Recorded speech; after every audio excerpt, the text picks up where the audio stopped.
হ্যাঁ ভাই, হই হই কাণ্ড, রই রই ব্যাপার। এটি ১৭০৪ থেকে ১৭৫২ সালে রাজা প্রাণনাথ এবং তার পোষ্যপুত্র রাজা রামনাথ এই দুইজন মিলে এই মন্দিরটি তৈরি করেন।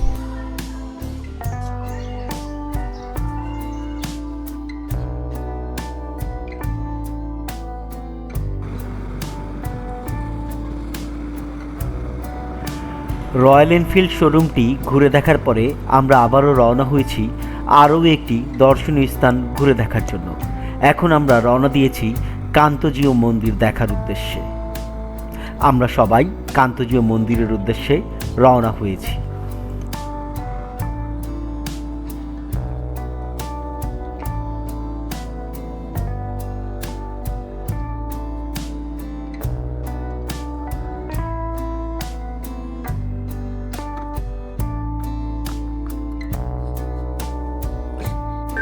হ্যাঁ ভাই, হই হই কাণ্ড, রই রই ব্যাপার। আমরা এখন কান্তজিউ মন্দিরের সামনে।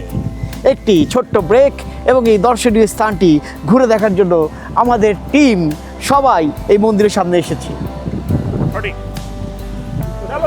বাইক পার করে রেখেছি। দেখুন, শীতের কারণে এই গাছের সমস্ত পাতা ঝরে গিয়েছে এবং এখন বসন্তের আগমনী। নিশ্চয়ই এই গাছটি বসন্তে আবার পাতা এবং ফুলে আবার নতুন রূপে সজ্জিত হবে। এই হচ্ছে কান্তজিউ মন্দির। এটাই কান্তজিউ মন্দিরের প্রবেশদ্বার এবং মন্দিরের সামনে খোলা মাঠ আছে। এখানে সম্ভবত এটি অশোক গাছ হবে, অশোক গাছের ছায়া, সেখানেও আমরা যাব।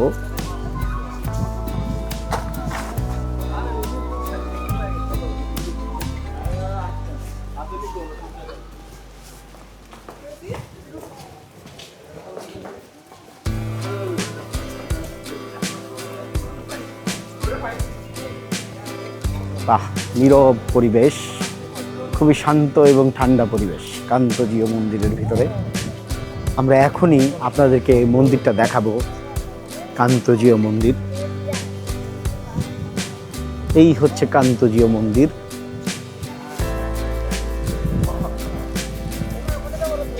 মোটামুটি ভালোই দর্শনার্থী আসে। এখন দুপুর টাইম, তাতেই এই অবস্থা। মন্দিরে দুটো মূর্তি রয়েছে।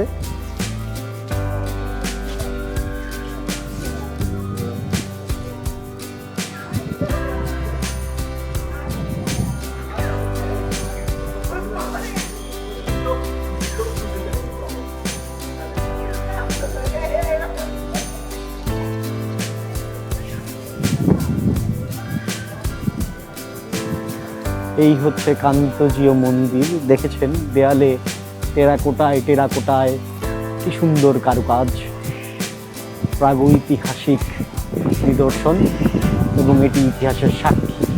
কান্তজিউ মন্দিরের ভিতরে আবার কান্তজিউ মন্দিরের একটি ডেমও রয়েছে, প্রোটোটাইপ।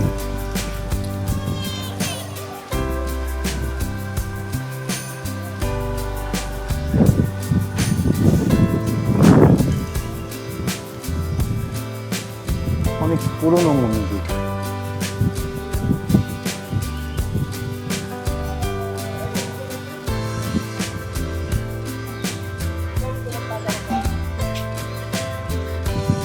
এখানেও দেবতা এবং দেব দেবীর মূর্তি রাখার সম্ভবত জায়গা।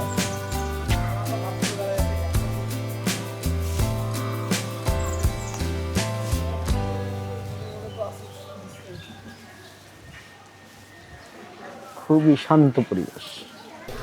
সুপ্রিয় দর্শক মণ্ডলী, আমি এখন দাঁড়িয়ে রয়েছি কান্তনগর মন্দিরের সামনে। এটি ১৭০৪ থেকে ১৭৫২ সালে রাজা প্রাণনাথ এবং তার পোষ্যপুত্র রাজা রামনাথ এই দুইজন মিলে এই মন্দিরটি তৈরি করেন। ১৯৬০ সালে এটি সরকার কর্তৃক একটি দর্শনীয় স্থান হিসেবে বিবেচিত হয় এবং তখন থেকে এটি দর্শনীয় স্থান হিসেবেই রয়েছে। মানুষজন এখানে আসে এই মন্দিরের সৌন্দর্য দেখতে এবং অতীতের ইতিহাসের সাক্ষী হয়ে দাঁড়িয়ে রয়েছে এই কান্তনগর মন্দির।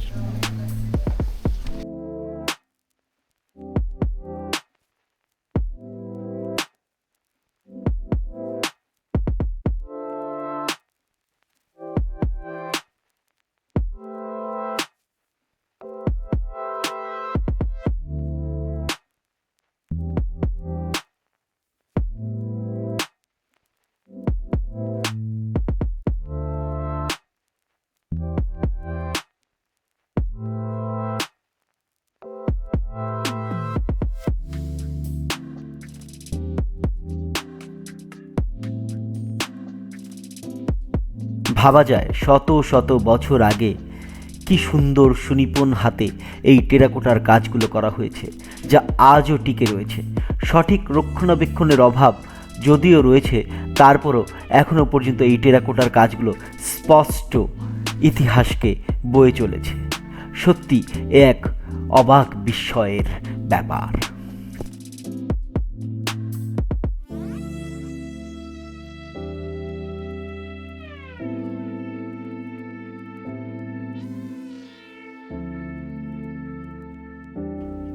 মন্দিরের চারপাশে হরেক রকম পণ্য নিয়ে দোকানিরা মেলা বসিয়েছে।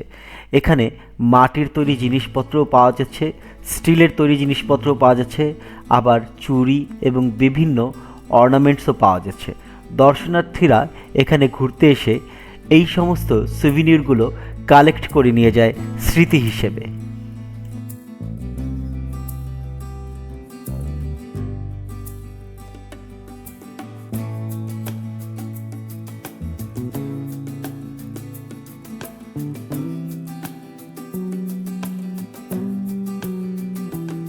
মন্দির দেখা শেষে আমরা এখন রওনা দিয়েছি বাংলা বান্ধার উদ্দেশ্যে, যেটা বাংলাদেশের শেষ সীমানা।